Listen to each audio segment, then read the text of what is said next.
ಅಂತ ನೋಡಿ ಅಳ್ತಾವಳೆ ಫ್ರೆಂಡ್ಸ್, ಅಳ್ತಾವಳೆ. ಆಯಿತು ಈಗ ಬರ್.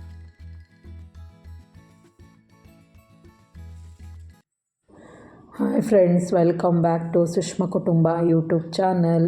ಇದು ಗುರುವಾರದ ಬೆಳಗಿನ ವ್ಲಾಗ್ ಆಗಿದೆ. ನಾನು ಬೆಳಗ್ಗೆಯಿಂದನೇ ವ್ಲಾಗ್ ಸ್ಟಾರ್ಟ್ ಮಾಡಿದ್ದೀನಿ. ನಮ್ಮ ಮನೆಯವರು ಹೇಳಿದ್ರು ಫ್ರೆಂಡ್ಸ್, ಓಪನ್ ಕಿಚನ್ ಬೇಡ, ಅದು ಹಾಲಲ್ಲಿ ಕೂತಿದ್ರೆ ನೀನು ಹಿಂಗೆ ಹರಡ್ಕೊಂಡಿದ್ದೀಯಲ್ಲ, ಚೆನ್ನಾಗಿ ಕಾಣುತ್ತೆ ಅಂತೇಳಿ ನಾನು ಕೇಳಲಿಲ್ಲ. ನೋಡಿ ಈಗ ಬೆಳಗ್ಗೆ ತಿಂಡಿ ಎಲ್ಲ ಮಾಡಬೇಕಾದ್ರೆ ಇಷ್ಟೊಂದು ಹರಡ್ಕೊಂಡಿದ್ದೀನಿ ಅಂತ. ಅದರಲ್ಲಿ ನನ್ನ ಮಗಳು ಬೇರೆ ಅಮ್ಮ ಬೆಳಗ್ಗೆ ಎದ್ದ ತಕ್ಷಣವೇ ಎತ್ಕೊ ಅಂತಾಳೆ. ಹಾಗಾಗಿ ಸ್ವಲ್ಪ ಕ್ಲೀನ್ ಮಾಡಿದೆ.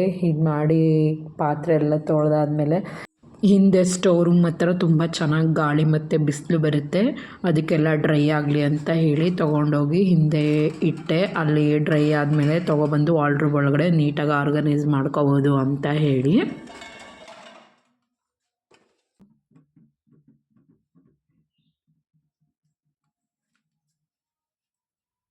ಬನ್ನಿ ಅಲ್ಲಿ ಹಚ್ಕೊಬರೋಣ. ಇವಾಗ ಬ್ರಷ್ ಬಂದಾಯಿತು ಫ್ರೆಂಡ್ಸ್. ಏನಾದರೂ ಮಾಡಿ ಒನ್ ಟೈಮ್ ಉಪವಾಸ ಇರೋಣ ಅಂತ ಟ್ರೈ ಮಾಡ್ತಾಯಿದ್ದೀನಿ, ಏನಾದರೂ ಆಗ್ತಾಯಿಲ್ಲ. ನೈಟು ಚಿಕನ್ ಸಾಂಬಾರು ಮಾಡಿದ್ದೆ. ಕೇಳಬೇಕಾ ಚಿಕನ್ನು ಅಂದರೆ ಬೇಡ, ಯೋಚನೆ ಮಾಡೋಣ, ಬೆಳಗ್ಗೆ ಚಿಕನ್ ತಿನ್ನೋದು ಬೇಡ, ಸ್ವಲ್ಪ ಡಯಟ್ ಮಾಡೋಣ ಅಂತ ಹೇಳಿ ಎಷ್ಟು ಪ್ರಯತ್ನ ಪಟ್ಟರು ಆಯ್ತಲ್ಲ ಫ್ರೆಂಡ್ಸ್. ಬಡ್ಡಿ ಮಗನ ಚಿಕನ್ ಐತಲ್ಲ, ಏನು ಹೇಳ್ತೀರಾ, ಅದು ತಿಂದನೇ ಇದ್ರೂ ತಿನ್ನಬೇಕು ಅಂತ ಮನಸ್ಸು ಎಳೆಯುತ್ತೆ. ಹಾಗಾಗಿ ನಾನು ಒಚ್ಲಿಗೆ ಅಂತ ಕರಿತೀವಿ, ಅಂದರೆ ನೀರು ದೋಸೆ ಅಂತ ನಮ್ಮ ಕಡೆ ಎಲ್ಲ ಅದೇ ಥರ ಕಾಣೋದು. ಅದ್ರದ್ದು ಕಾಂಬಿನೇಷನ್ನು ಏನು ಹೇಳ್ತೀರಾ, ಸಖತ್ತಾಗಿರುತ್ತೆ. ಇವಾಗ ನಾನು ತವಾಗೆ ಒಂದು ಸ್ವಲ್ಪ ಎಣ್ಣೆ ಸವರ್ಕೋತಾ ಇದ್ದೀನಿ. ನೋಡಿ, ಎಣ್ಣೆ ಸವರಾದ್ಮೇಲೆ ದೋಸೆ ಹಾಕ್ತೀನಿ ಹೆಂಗೆ ಬರುತ್ತೆ ಅಂತ. ಆಮೇಲೆ ತಕ್ಷಣವೇ ಫ್ಲ್ಯಾಶ್ ಆಯಿತು ಫ್ರೆಂಡ್ಸ್, ಬೆಳಗ್ಗೆ ಚಿಕನ್ ತಿನ್ನೋದು ಬೇಡ ಅಂತ ಅಂದ್ಕೊಂಡೆ. ಆವಾಗ ಒಂದು ಐಡಿಯಾ ಉಳೀತು, ಈ ಆನೆ ಏನು ತಿನ್ನುತ್ತಪ್ಪ, ಹುಲ್ಲು ಮತ್ತು ಸೊಪ್ಪು ಸದೆ ತಿನ್ನುತ್ತೆ, ಅದೇನು ಫ್ಯಾಟ್ ಇರೋ ಮಟನ್ನ ತಿನ್ನುತ್ತೆ, ಮತ್ತು ಅದ್ಯಾಕೆ 5-6 ಕ್ವಿಂಟಲ್ ಇರುತ್ತೆ, ನಾವು ಯಾಕೆ 70 kg 80 kg ಇರ್ತೀವಿ ಅಂತ ಯೋಚನೆ ಮಾಡಿಬಿಟ್ಟು, ಇಲ್ಲಪ್ಪ ನಾನು ಚಿಕನ್ ತಿನ್ನಲೇಬೇಕು ಅಂತ ಹೇಳಿ ದೋಸೆ ಹಾಕೊಳ್ಳೋಣ ಅಂತ ಹೇಳಿ ರೆಡಿ ಮಾಡ್ಕೊಂಡ್ಮೇಲೆ ನೋಡಿ, ಇವಾಗ ಇದೊಂದು ಫ್ರೂಟ್ಸ್ ಬ್ಯಾಸ್ಕೆಟು ಬೆಳಗ್ಗೆನೇ ಟೀ ಮಾಡಿ ಇಟ್ಕೊಂಡಿದ್ದೆ. ಎರಡೆರಡು ಸರಿ ಯಾರು ಮಾಡ್ತಾರೆ ಟೀನ ಅಂತ ಹೇಳೋದಕ್ಕೆ ನೆಪಕ್ಕೆ ನಾನು ಡಯಟ್ ಮಾಡ್ತಾಯಿದ್ದೀನಿ. ಆದರೆ ತಿಂತಾ ಇರೋದು ನೋಡಿದ್ರೆ ರೈಸು. ಮತ್ತು ಇಲ್ಲಿ ನೋಡಿ ದೋಸೆ ಹಾಕೋಕ್ಕೆ ಹೋದೆ, ದೋಸೆ ಯಾವ ಥರ ಬಂತು ಅಂತ. ಇದು ಎಳೆಯೋಕ್ಕೆ ಆಯ್ತಾಯಿಲ್ಲ ಫ್ರೆಂಡ್ಸ್, ಎಳೆದೆ ಹಂಗೂ ನೋಡಿ ಈ ಥರ ಬಂತು. ಇದನ್ನೇನಿಲ್ಲ, ಇದು ನನ್ನ ಪಾಲಲ್ಲ, ಇದು ಹೊರಗಡೆಗೆ ಹಾಕದೆ ಅಂತ ಹೇಳಿ ಯೋಚನೆ ಮಾಡಿದೆ. ಇರಲಿ, ಹಾಕಿದ್ದೀನಲ್ಲ, ಇನ್ನು ತೆಗಿಯೋಕ್ಕಾಗೋದಿಲ್ಲ ಅಂತ ಹೇಳ್ಬಿಟ್ಟು ಸುಮ್ಮನಾದೆ. ನೋಡಿ ಈ ಕಡೆ ಪ್ಲೇಟ್ ಒಂದಷ್ಟು ಕಪ್ಪು ಇದು ಬಿದ್ದೈತೆ. ಈ ಕಡೆ ಚಿಕನ್ ಸಾಂಬಾರು ನೈಟ್ ಮಾಡಿದ್ನಲ್ಲ, ಆ ಚಿಕನ್ ಸಾಂಬಾರು ಬೇರೆ ಇಷ್ಟ ಐತೆ. ಇದರಲ್ಲಿ ನೋಡೋಣ, ಯೋಚನೆ ಮಾಡ್ತಾಯಿದ್ದೀನಿ ಉಳಿಸೋದು ಬೇಡವೋ ಸಂಜೆಗೆ ಅಂತ. ಏನಾಗುತ್ತೆ ಬಿಡಿ ಫ್ರೆಂಡ್ಸ್, ಅದೇ ಆನೆ ಕತೆ ಹೇಳಿದ್ನಲ್ಲ, ಆನೆ ಏನು ಮಟನ್ ಚಿಕನ್ನ ತಿನ್ನುತ್ತೆ, ಅಷ್ಟೊಂದು ದಪ್ಪ ಆಗೈತಲ್ಲ, ಇಲ್ಲ ಹುಲ್ಲೇ ತಿನ್ನೋದು. ಈ ಕಡೆ ನೋಡಿ, ಇಲ್ಲಿ ನನ್ನ ಮಗಳು ಹುಷಾರಿಲ್ಲ ಅಂತ ಅಂದ್ರೂ ಆ ಥರ ಆಟಾಡ್ತಾ ಕೂತವಳೆ. ಇವಾಗ ಎತ್ತಿದೆ ನೋಡಿ, ಈ ಥರ ಡಿಸೈನಾಗಿ ಬಂದ್ಬಿಟ್ಟಿದೆ ದೋಸೆ. ಇದು ಬೇಡಪ್ಪ ಅಂತ ಹೇಳಿ ನೆಕ್ಸ್ಟ್ ಇನ್ನೊಂದು ದೋಸೆ ಹುಯ್ಯೋಣ ಅಂತ ಇನ್ನು ದೋಸೆ ಹುಯ್ಕೊಂಡೆ. ಅಂದರೆ ಫಸ್ಟ್ ಸರಿ ಎಣ್ಣೆ ಹಾಕಿರೋದಲ್ವ, ಸ್ಪ್ರೆಡ್ ಮಾಡೋಕ್ಕೆ ಬರಲಿಲ್ಲ. ಹಾಗಾಗಿ ಇನ್ನೊಂದು ದೋಸೆ ಹಾಕ್ಕೊಂಡು ಇದನ್ನು ಬೇಡಪ್ಪ ಅಂತ ಹೇಳಿ ಹೊರಗಡೆ ಹಾಕ್ಬಿಡ್ತೀನಿ. ಇವಾಗ ಇನ್ನೊಂದು ದೋಸೆ ಹಾಕ್ಕೊಂಡು ಚಿಕನ್ ಸಾಂಬಾರು ಜೊತೆ ತಿಂತಾ ಇದ್ದರೆ ಫ್ರೆಂಡ್ಸ್, ಯಾವ ಡಯಟು ಬೇಡ, ಎಲ್ಲ ಡಯಟು ಮರ್ತು ಬಿಡೋದೇನೆ. ಸ್ವಲ್ಪ ಚೆನ್ನಾಗಿ ಬಂದಿತ್ತು. ನನ್ನ ಮಗಳಿಗೆ ಜ್ವರ ಇದ್ದಿದ್ದರಿಂದ ಅವಳಿಗೆ ಈ ದೋಸೆ ಹಾಕ್ಕೊಟ್ಟೆ. ನಾನು ನೆಕ್ಸ್ಟು ಇನ್ನೆರಡು ದೋಸೆ ಹಾಕ್ಕೊಂಡೆ.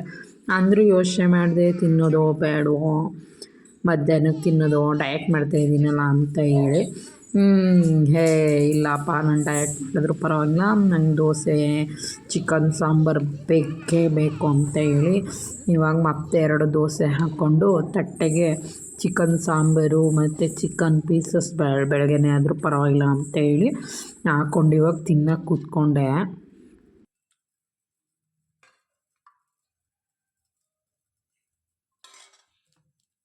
ಏನು ಹೇಳ್ತೀರಾ ಫ್ರೆಂಡ್ಸ್, ಅದ್ರ ಟೇಸ್ಟು ಮಜಾನೇ ಮಜಾ. ಸಖತ್ತಾಗಿತ್ತು ಫ್ರೆಂಡ್ಸ್. ಒಂದ್ಸಲ ನೀವು ಈ ಥರ ನೀರು ದೋಸೆಯೊಂದಿಗೆ ಚಿಕನ್ ಸಾಂಬಾರನ್ನ ಸವಿರಿ, ಅದು ಬೆಳಗ್ಗೆನೇ ಏನು ಸಖತ್ತಾಗಿರ್ತದೆ ಅಂತ ನೀವೇ ಹೇಳ್ತೀರಾ. ಇದಾಯಿತು, ತಿಂದಿದ್ದಾಯಿತು. ತಿಂದಾದಮೇಲೆ ನೋಡಿ ಒಂದು ಲೋಟ ಟೀ ಮೊದಲೇ ಮಾಡಿರೋದಿತ್ತು, ಕುಡಿದೆ. ಸಖತ್ತಾಗಿತ್ತು ಫ್ರೆಂಡ್ಸ್. ಲಕ್ಕಿಗೆ ಸೀರೆ ಉಟ್ಕೊಡು ಅಂತ ಏನು ಒಂದೇ ಹಿಂಸೆ ಮಾಡ್ತಾಳೆ, ಜ್ವರ ಬಂದ್ರೂ ಸುಮ್ಮನಿರ್ತಾ ಇಲ್ಲ. ಹೆಂಗೆ ಉಡ್ಸಿದ್ರು ಒಪ್ಕೋತಾ ಇಲ್ಲ. ನೋಡಿ ಇವಾಗ ಹಿಂಗೆ ಉಡ್ಸಿದೀನಿ, ಚೆನ್ನಾಗೈತಂತೆ, ಸೂಪರ್ ಆಗೈತಂತೆ. ನೋಡಿ ಅಳ್ತಾವಳೆ ಫ್ರೆಂಡ್ಸ್, ಅಳ್ತಾವಳೆ. ಆಯಿತು, ಈಗ ಬರೀ ಮೇಕೋಗಿ ಅಕ್ಕಿ ತೊಳೆದ್ಬಿಟ್ಟು ಬನ್ನಿ, ಈಗ ಮೇಕೋಗಿ ರೊಟ್ಟಿ ಮಾಡೋಕ್ಕೆ ಎಲ್ಲನೂ ತೊಳೆದ್ಬಿಟ್ಟು ಒಣಗಾಕ್ಬಿಟ್ಟು ಬರೋಣ. ಬನ್ನಿ, ನೀರು ಮೇಲೆ ಐತಲ್ಲ. ಹಾಂ, ಅಕ್ಕಿನ ಕೆಲವರು ನೆರಳಲ್ಲೇ ಒಣಗಾಕ್ತೀವಿ ಅಂತಾರೆ, ಆದರೆ ನಾನು ತೊಳೆದ್ಬಿಟ್ಟು ಈ ಥರ ಯಾವಾಗಲೂ ಬಿಸಿಲಲ್ಲೇ ಒಣಗಾಕೋದು ಫ್ರೆಂಡ್ಸ್ ಅಕ್ಕಿ ರೊಟ್ಟಿಗೆ.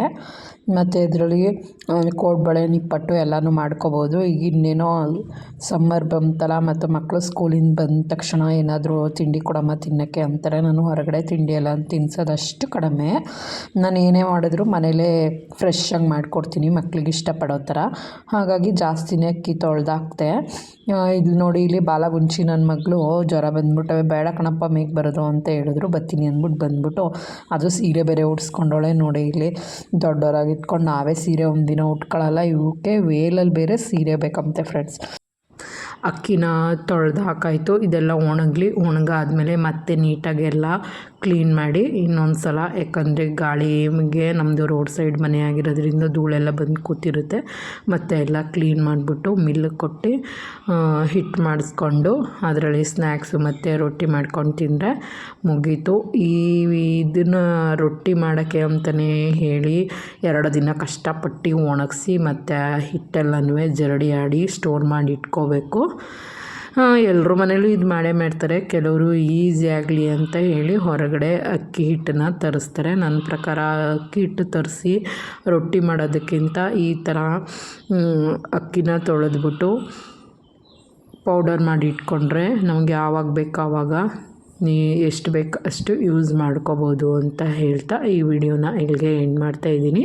ಏನು ಅನ್ನಿಸ್ತು ಫ್ರೆಂಡ್ಸ್ ಈ ವ್ಲಾಗು? ನಿಮಗೆ ಇಷ್ಟ ಆಯಿತು ಅಂತ ಭಾವಿಸ್ತೀನಿ. ಇಷ್ಟ ಆದರೆ like and share and comment ಮಾಡಿ. ಮತ್ತೆ ಸಿಗೋಣ. ಬಾಯ್.